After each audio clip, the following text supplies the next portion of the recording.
Assalamu alaikum and good morning, everyone. Thanks for joining the meeting. Thank you for the organizing committee as well for organizing this scientific meeting. Thank you, Dr. Maitham, for the excellent induction. It's a very difficult time, and we have only 6 months already into this infant COVID-19 disease. So it's not easy for anyone to look into this.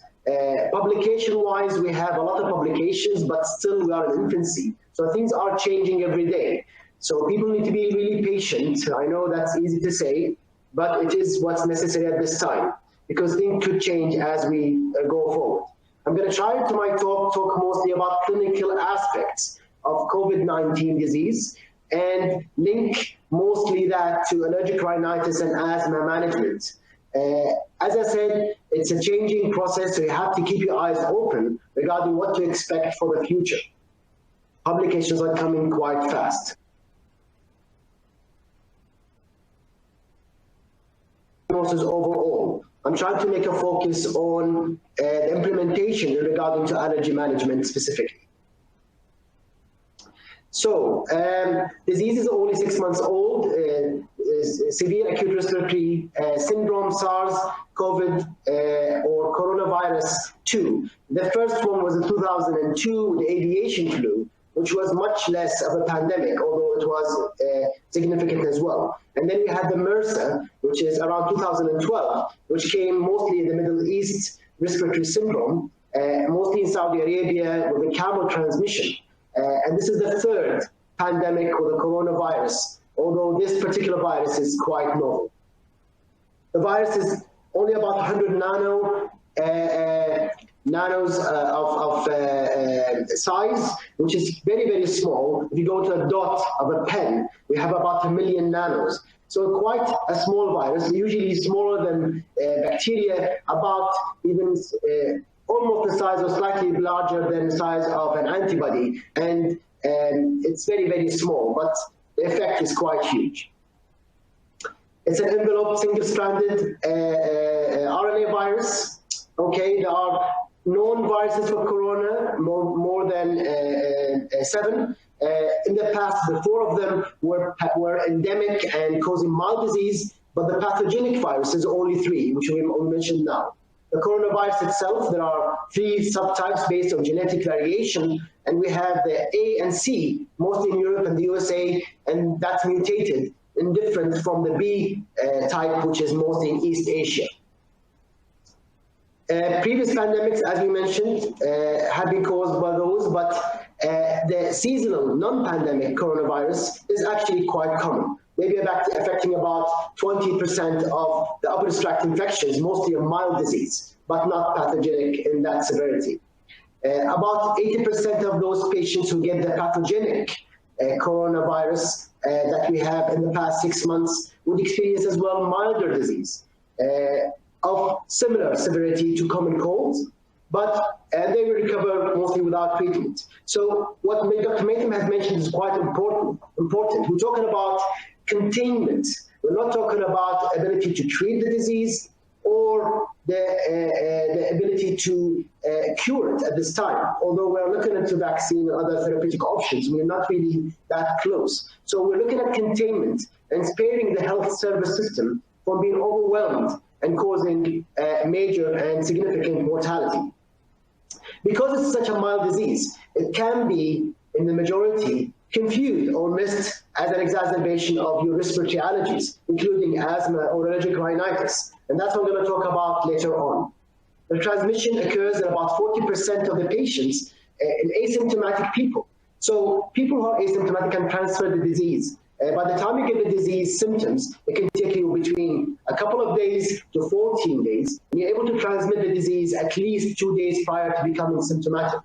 So it's difficult to control sometimes, especially when you have a reservoir of large populations of children who mostly have a milder even disease and are able to transmit the disease without causing or having much symptoms themselves. It was first reported in Wuhan, and obviously it's called COVID-19 because it's coronavirus disease diagnosed initially in December 2019, and that was in Wuhan. And it was evident there that the children in that report, and even in multiple reports, even in other coronavirus diseases, not only in COVID-19, that the disease in children appears to be generally milder, although they are able to transfer disease quite significantly. I'm going to talk later about this as well, okay? And in those particular cases in Wuhan, in children as well, there were not many reported cases or associations between allergic rhinitis, okay, or asthma in particular in those populations. And that's what we're going to spend a large part of the talk talking about the link between the risk of allergic disease and the risk of development of coronavirus disease. So it's less in children. Why is it less in children? It's shown in many population and epidemiological studies that it is less. One of them includes about 2,000 children in Wuhan, in China, and they found that about only 13% of virology confirmed cases had were asymptomatic, right? 13% were asymptomatic, but obviously not all of them were tested.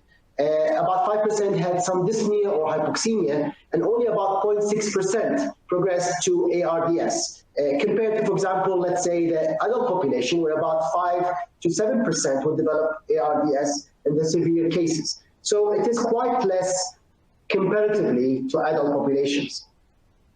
Really, the question here is not about the strength of the immune system, it's about the maturity and the, let's say, the organization of the immune system. So having a particular strong immune system does not mean you are able to overcome the SARS-CoV-2 virus. Having particularly a weak immune system does not mean you're susceptible significantly to the virus. What you need is a controlled and adequate immune response rather than a strong or weak immune response. Okay, and that's quite clear. In part, that's because of the pathology, because we think that the disease itself only causes mortality because of uncontrolled immune responses and cytokine storm and inflammatory mediators, rather than the virus itself causing those deaths and the severe disease. We expect and we see that the cytokine storm and inflammatory disorder resulting in those severe conditions, which usually happens about, let's say between day 7 and 8 up to day 14 of developing symptoms, although it can be much rapid as well. COVID-19, in one explanation, was related with higher interleukin-6 levels. Now we know that children get lower interleukin-6 reactions, and maybe that's one part why they get less cytokine storm and less severe disease. They have healthier respiratory systems in children, and the ability for the virus to attach to the lung tissue in the children appears to be less strong. Maybe because adults as well develop pollution and get exposed to higher pollution rate over their life and over the smoking and cigarette smoke exposure. That means the lungs are not healthy to start with. But as I mentioned earlier on, children are significant and very important in the transfer of disease because many of them are asymptomatic.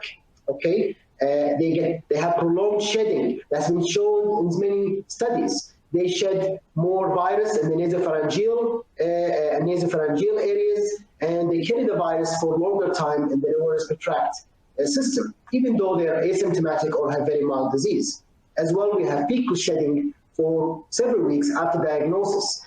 Now, are you talking about toilet-trained children or non-toilet-trained children? That will make a difference to the transfer of disease as well.